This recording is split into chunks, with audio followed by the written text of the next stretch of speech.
What's going on, everyone? My name's Jake. I like to talk tunes, and welcome to Jake Talks Tunes. Now today, this is going to be more of a rant.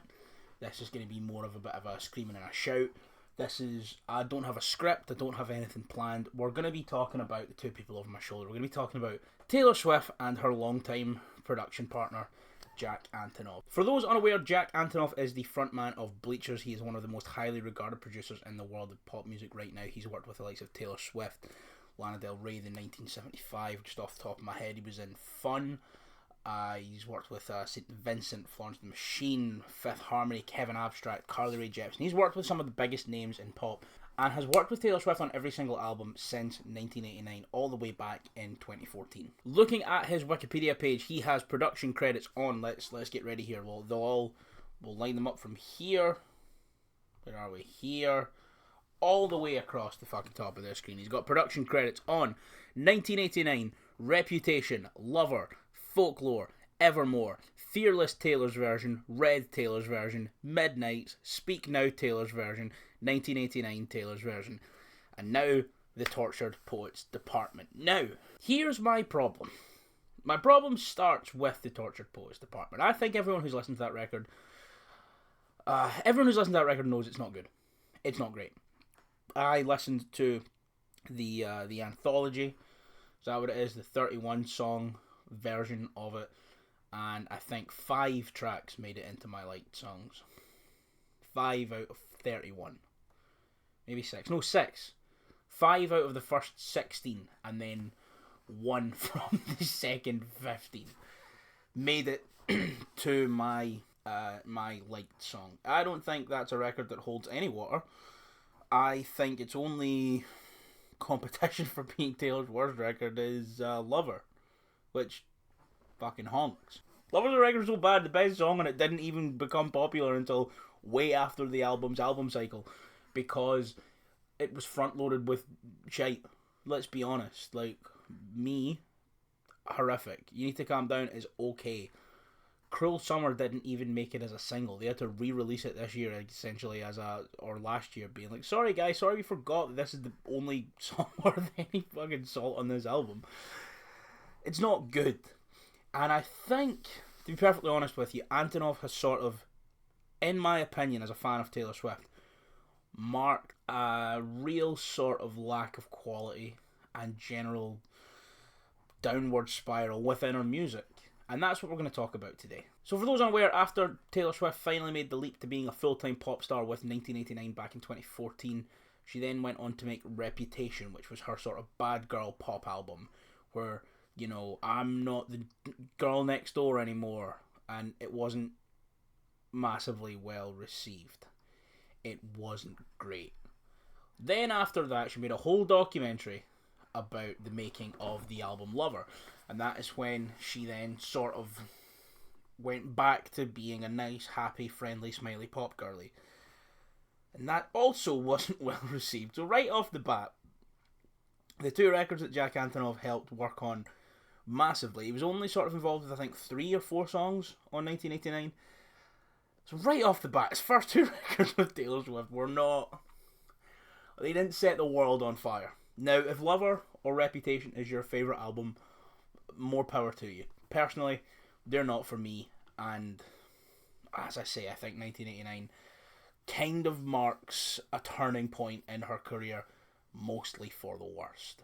Following that then, right at the start of COVID, right the early days of COVID, we got Folklore and Evermore, which I think are 2 of her best albums ever. 2 unbelievable, introspective, sort of high concept, low sort of, I don't want to say low effort, because it's not low effort, but it strips everything back, and it's just these 2 beautiful, tender, introspective pieces about love and about life, and it strips it all back, all the bullshit, all the, you know, all of the pretense. Whereas Reputation was, I'm not the girl next door anymore, and then Lover was, actually, hee kidding on, I am. This was just, I'm an artist, I want to make music, and I want to be taken seriously as an artist again. And those 2 albums were incredible. Truthfully, I think those are two of her finest albums, and I think those are two of the finest albums ever. She did not make, neither of them made my top 100 albums, which I made on my music review Instagram page, Jake Talks Tunes. But when it was coming down, I've got a big list and I'm on like 140. Evermore and Folklore were, I'm pretty sure, Folklore is the first one off the list, and Evermore is the sixth one off the list. That's how, like, 100 albums I think I probably listened to at least 1,400 albums in my life. That's probably a bit of a lowball as well, because I very quickly filled up that 100 album list. The fact that I think of them so highly speaks a lot, and I think they marked a massive change in her career as well, in terms of how she views herself. I think with them, she got rid of all the pop star, good girl, Nick Girl Next Door, whatever, I make pop music, not country music, whatever. She stripped it all back, and she then just wrote as an artist. And once again, as I mentioned, wrote these two incredible, one perfect and one near perfect album. I think Evermore is not as good as Folklore. I think Folklore is the perfect album. I don't think Evermore is. And then she began to release the Taylor's versions. Now, obviously, we all know what the Taylor's versions are about. She's re-releasing her old albums to make sure that her old management don't make a single cent off them because of the predatory practices within music management. And I think that's an absolutely massive thing for her to do, for her to open the doors on.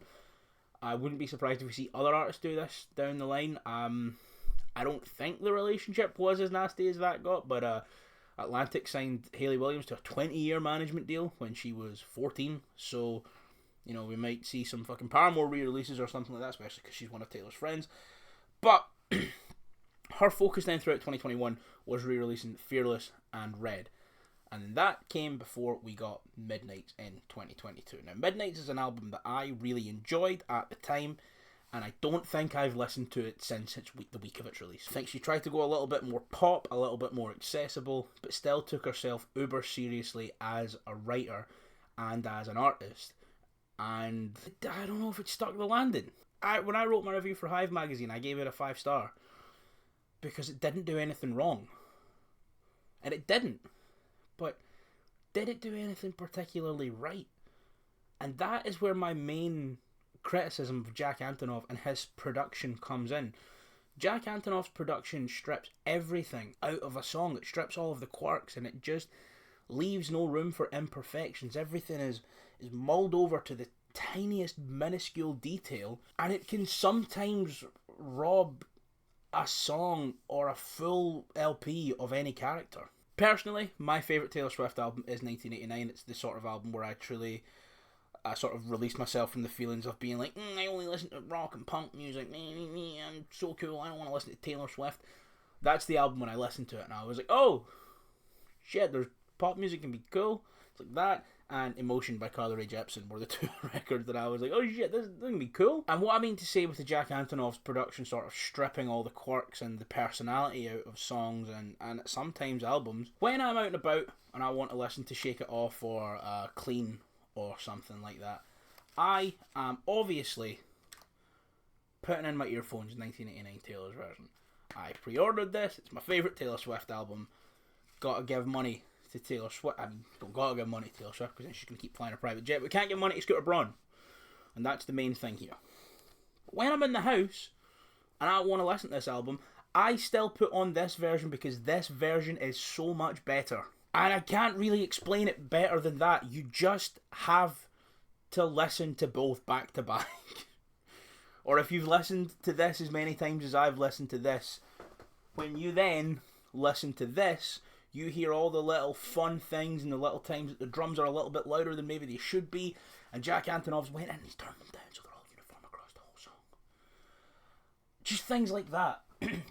It strips a lot of the fun and a lot of the personality out of it, and with everything being so perfect, it strips the personality out of the music. But that's not my main issue with the pair of them and their partnership. I also think as a songwriter she's gotten complacent, and I think, well, not necessarily complacent, I think with Folklore and Evermore being these big sort of wholly driven artistic ventures, She then began to see herself as an artiste.